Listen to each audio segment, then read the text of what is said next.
એની સામે રિક્ષા અને બાઇક વચ્ચે અકસ્માત સર્જાયો હતો અને રિક્ષા પલટી થઈ ગઈ હતી। રિક્ષા ચાલક અને બાઇક ચાલકને સામાન્ય ઇજાઓ પહોંચી હતી। વડોદરા શહેરના તાંદલજાના સન ફાર્મા 4 રસ્તા પાસે ગંભીર અકસ્માત, બુલેટ અને રિક્ષા વચ્ચે સર્જાયો અકસ્માતમાં રિક્ષા પલટી ખાતા બંનેને ઇજા પહોંચી હતી। અકસ્માતના પગલે લોકોના ટોળા એકત્રિત થઈ રિક્ષાને ઊભી કરી હતી। અકસ્માતના પગલે રિક્ષા ચાલક અને બાઇક ચાલકે એકબીજા પર આક્ષેપો કર્યા હતા। વડોદરા શહેરના તાંદલજા વિસ્તારમાં એક ગંભીર અકસ્માત સર્જાયો હતો।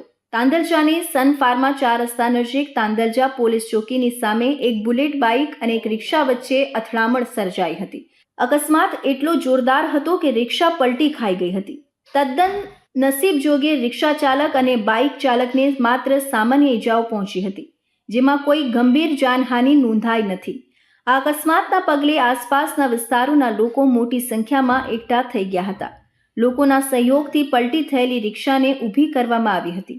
ઘટના સ્થળે થોડીવાર માટે ટ્રાફિક જામ સર્જાયો હતો, પરંતુ તાત્કાલિક પોલીસ દ્વારા વ્યવસ્થા પાટા પર લાવવામાં આવી। 40-50 સ્પીડ પર અહીંયાથી અને રિક્ષા ખાસી દૂર હતી।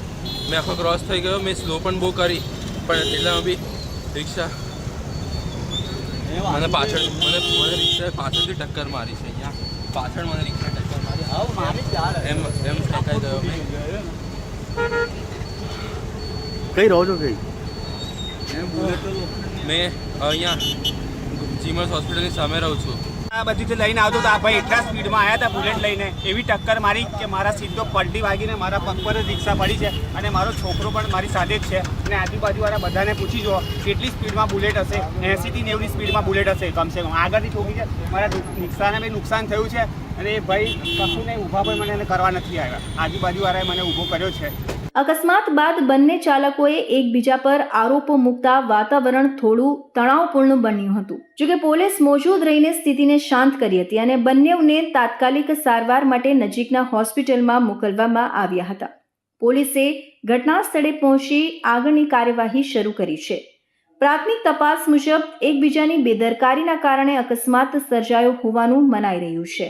તો આ હતા અત્યાર સુધીના